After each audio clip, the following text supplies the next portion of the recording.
Assalamualaikum warahmatullahi wabarakatuh. Kepada yang terhormat Ibu Dr. Katriza MSI, selaku dosen ilmu pengantar administrasi publik, izinkan kami dari kelompok 9 memaparkan hasil presentasi kami tentang disfungsi birokrasi. Sebelumnya, saya akan memperkenalkan anggota kelompok saya. Yang pertama ada Azhara Fatian Fasya, kedua Jasmine Suryadiningrum dengan saya sendiri, ketiga Putri Meisha Claudia, dan keempat Putri Ayu Restu Pamukas.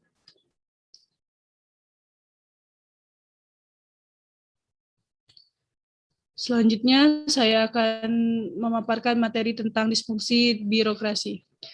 Pengertian birokrasi, pengertian secara umum.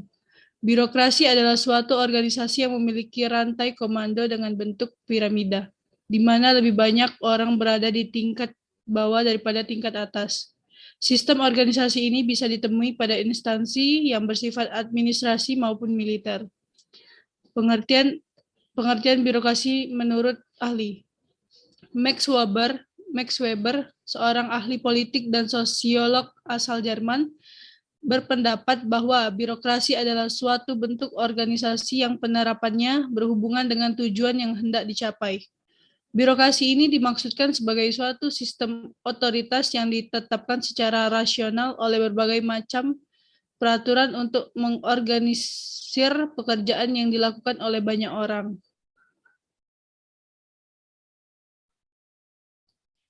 Disfungsi birokrasi. Disfungsi sendiri merupakan pengertian dari kekurangan atau kehilangan fungsi moral. Disfungsi birokrasi berarti kekurangan atau kehilangan fungsi moral dalam organisasi.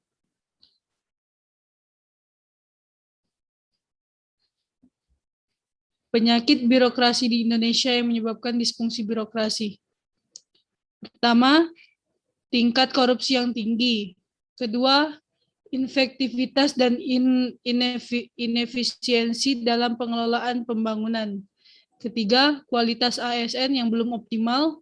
Keempat, kualitas pelayanan publik yang masih belum memenuhi keinginan publik. Dan yang kelima, persentase belanja internal pemerintah lebih besar dari belanja publik. Upaya menangani disfungsi birokrasi. Pertama, memperbaiki manajemen kinerja pemerintah. Kedua, pembangunan unit kerja menuju wilayah bebas dari korupsi atau birokrasi bersih. Ketiga, melakukan penyederhanaan organisasi pemerintah. Keempat, pemerintah harus meningkatkan kapasitas ASN. Dan yang kelima, mempercepat peningkatan kualitas pelayanan publik. Konsep birokrasi Max Weber.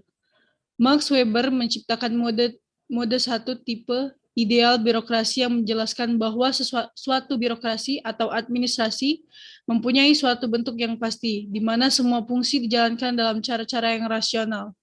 Tipe ideal itu menurutnya bisa dipergunakan untuk membandingkan birokrasi antara organisasi yang satu dengan organisasi yang lain. Apakah tipe ideal birokrasi Max Weber dapat ditemukan di Indonesia?